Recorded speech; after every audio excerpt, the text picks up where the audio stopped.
Olá, uma pessoa me perguntou o que eu acho das práticas neopentecostais. A pergunta veio de forma interessante porque a pessoa viu algum vídeo em que eu falava de outras tradições cristãs e então perguntou assim: você é cordial, então qual a sua opinião sobre as práticas neopentecostais? Eu não sei se a ideia seria assim, essa cordialidade persiste quando o que está em consideração é o neopentecostalismo, né? Eu imagino que seja isso. E de fato, há quem tenha percebido com o tempo que eu não tenho uma simpatia pelo neopentecostalismo, e há uma pessoa que ficou até muito brava comigo, né? Um rapaz que até começou a conversar comigo por e-mail, dizendo que queria se aproximar da igreja luterana, que tinha interesse. Depois ele disse que tinha sido testemunha de Jeová e que era da Igreja Universal e que estava saindo da Igreja Universal. Um problema que ele via era justamente a falta de comunhão entre as pessoas ali, né? Era uma coisa meio ir para a igreja, sair, não conversar, não ter uma família de fé. E de repente, assim, enquanto nós conversávamos, eu percebi que ele tinha alguma coisa assim muito radical, né? Ele começou a criticar a ciência e criticar a a simpatia que a Igreja Luterana tem pela ciência como algo provido por Deus, dizendo que a ciência era completamente diabólica, e falando de ciência, né, de médico mesmo, né, de medicina. E porque tinha que ser tudo orando, né, sem recorrer a remédio, né. Bom, percebi que tinha alguma coisa estranha. E de repente ele leu um comentário meu por aí em que eu tinha um tom crítico quanto à Igreja Universal. E aí ele escreveu para mim assim de forma muito já raivosa, né, não me chamou mais de senhor, o que não é necessário, mas me chamou de cara. E dizendo, né, que ele só ia permanecer na Igreja Universal mesmo, que nunca ia para essa Igreja Luterana, e que a Igreja Universal não tinha heresia nenhuma, de que era uma igreja séria teologicamente, e que só tinha tido vontade de sair da Universal por causa da falta de comunhão entre as pessoas ali. Primeira coisa que eu penso é, bom, se alguém realmente não percebe que tem alguma coisa errada na Igreja Universal, não é uma pessoa que deveria procurar ir para a igreja luterana. Não tem nada a ver uma coisa com a outra. Mas então, essa pessoa se decepcionou comigo, né? Essas decepções assim não tem problema, né? Não tem problema, porque eu não sou simpático à Igreja Universal. E eu posso dizer assim, até confessar para que se alguém mais, né, vá se decepcionar depois, eu não tenho simpatia nenhuma pelas igrejas neopentecostais. Nem pelas grandes redes, nem pelas pequenas que imitam as grandes, né? Não tem. Eu tenho sim um respeito muito grande pelas pessoas que frequentam esses lugares. Eu conheço pessoas que frequentam esses lugares. E eu tenho um respeito por essas pessoas porque eu entendo que há em muitas pessoas uma fé sincera. Mas quando a gente pensa em liderança, quando a gente pensa nas cabeças por trás do negócio, eu já vou dizer que eu não tenho simpatia alguma e tenho uma tendência a ser muito crítico quanto a isso, sim. Práticas da igreja das igrejas neopentecostais, né? Uma que me assustou recentemente foi quando um rapaz de uma igreja, na verdade, assim, historicamente ela é considerada pentecostal, mas ela adotou práticas neopentecostais desde a década de 1990. Então eu a considero uma igreja neopentecostalizada, né? E esse rapaz é do interior de Minas e ele disse, ele estava se mudando para a igreja luterana, né? Ele estava conhecendo a doutrina luterana, se interessando, e numa cidade pequena, o pastor da igreja de onde ele era soube disso e disse a ele que ele estaria sob maldição se ele deixasse a denominação, porque as pessoas que deixam a denominação se colocam sob maldição. Esse terrorismo com maldição, para tentar manter as pessoas, é uma prática que eu acho extremamente nociva, desrespeitosa para com a liberdade das pessoas e que deveria acabar. Então essa é uma opinião minha sobre uma prática neopentecostal. Eu já ouvi disso acontecendo em mais lugares. Outra prática neopentecostal muito conhecida e que eu também acho terrível é a criação de campanhas para manipular as pessoas, para fazer as pessoas estarem ali na igreja o tempo todo, para laçarem as pessoas a partir das suas expectativas, às vezes das suas ganâncias, das suas necessidades, muitas vezes também, né? Porque essas campanhas não são só quanto à prosperidade financeira, mas também prometem vitórias das mais variadas. E às vezes há pessoas que têm expectativas, necessidades de vitórias, entre aspas, que não são exatamente egoístas, que não são exatamente gananciosas. Às vezes a gente fala assim, as pessoas que procuram essas igrejas são também gananciosas, né? Estão sendo fisgadas por sua ganância. Isso é verdade em muitos casos, mas há também aquela mãe que está desesperada por causa do filho que entrou por um caminho muito perigoso, por um caminho nada bom para a sua vida. E ela vê na igreja uma esperança de que por um milagre de Deus esse filho volte a uma boa condição. Não há nada de egoísta exatamente nisso, nem de ganancioso. Mas quando a igreja coloca uma espécie de rito não ordenado por Deus, né? 7 quartas-feiras com oferta, com presença, né? E como uma condição, como um método inventado por seres humanos para que Deus abençoe, isso é terrível, isso é complicado. E aí vão trabalhando, né? E aí surgem outras práticas neopentecostais a partir desse imaginário popular que precisa às vezes de um amuleto, que precisa às vezes de uma coisa para confiar na ação de Deus.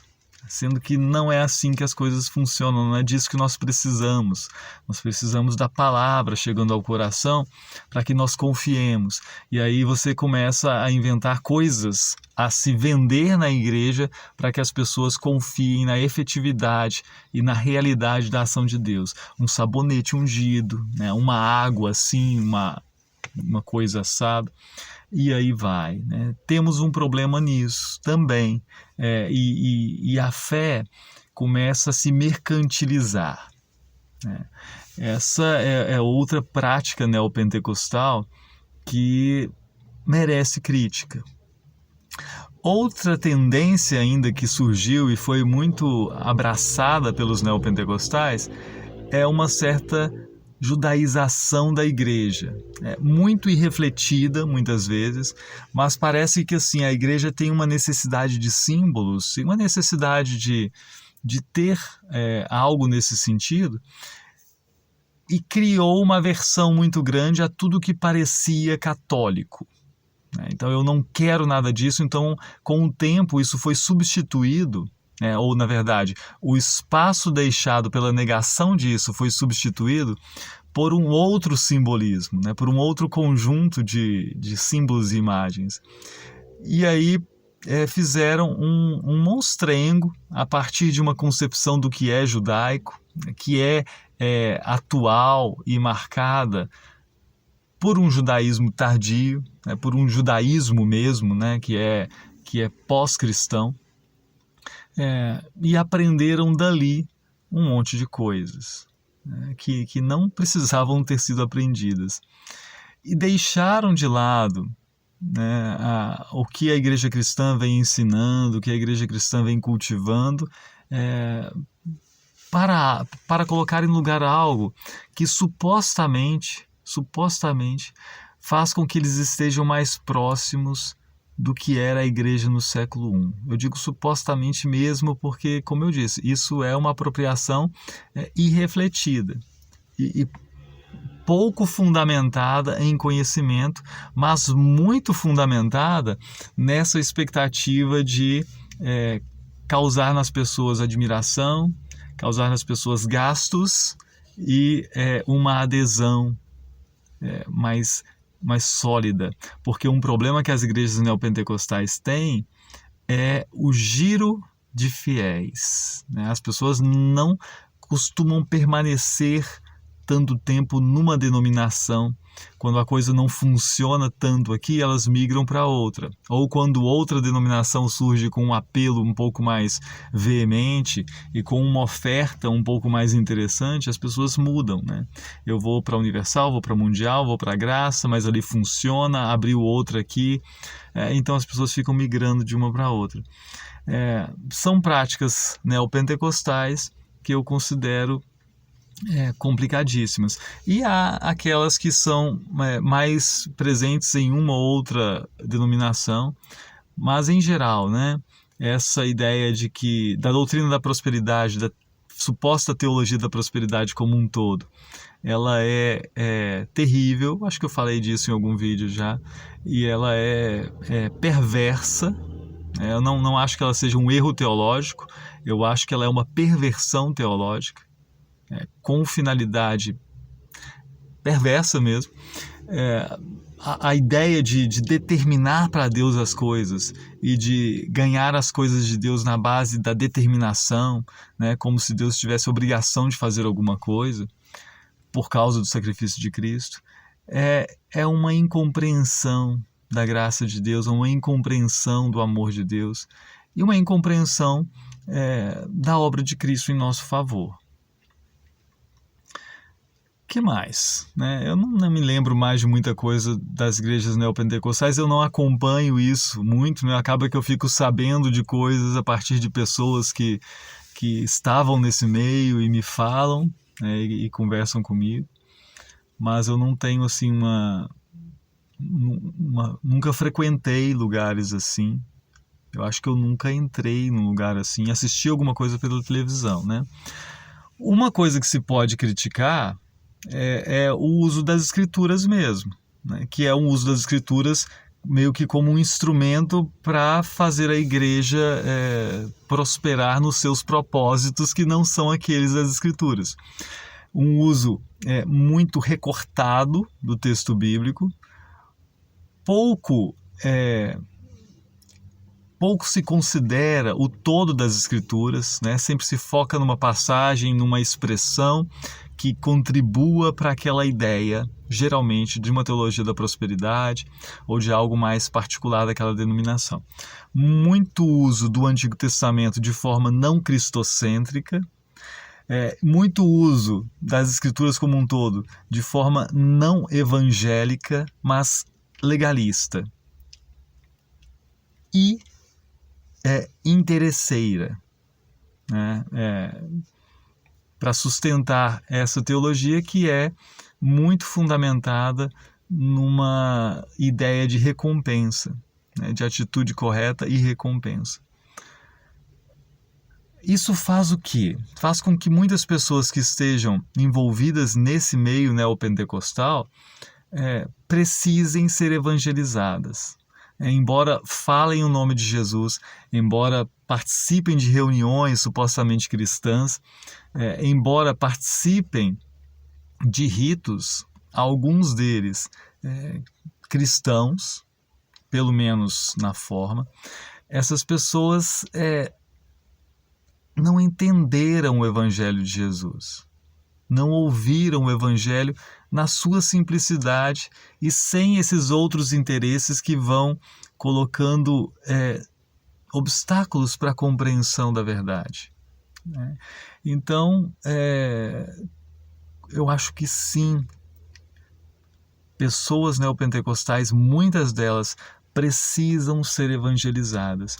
Não precisam ter a sua fé ridicularizada, não precisam ser chamadas de ignorantes. A gente não conhece assim, o caminho que levou essa pessoa ou de gananciosas, né? A gente não conhece o caminho que levou essa pessoa a estar ali. Mas o fato é que ela está ali.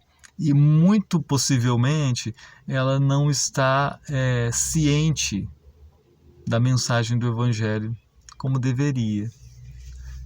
O que nós podemos fazer então? Pregar o Evangelho, falar do Evangelho, destacar aquilo que é mais importante.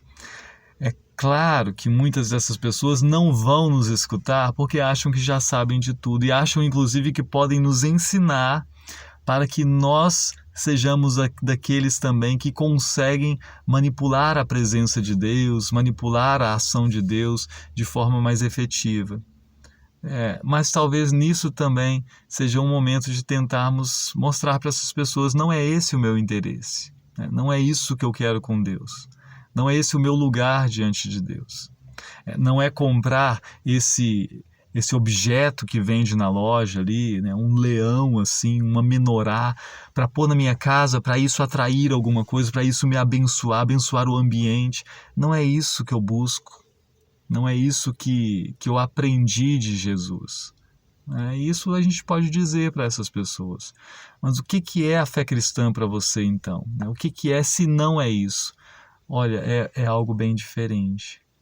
Talvez o nosso papel seja esse também, com mansidão, dar a oportunidade para que as pessoas escutem a mensagem de Cristo de forma límpida, clara e tranquila.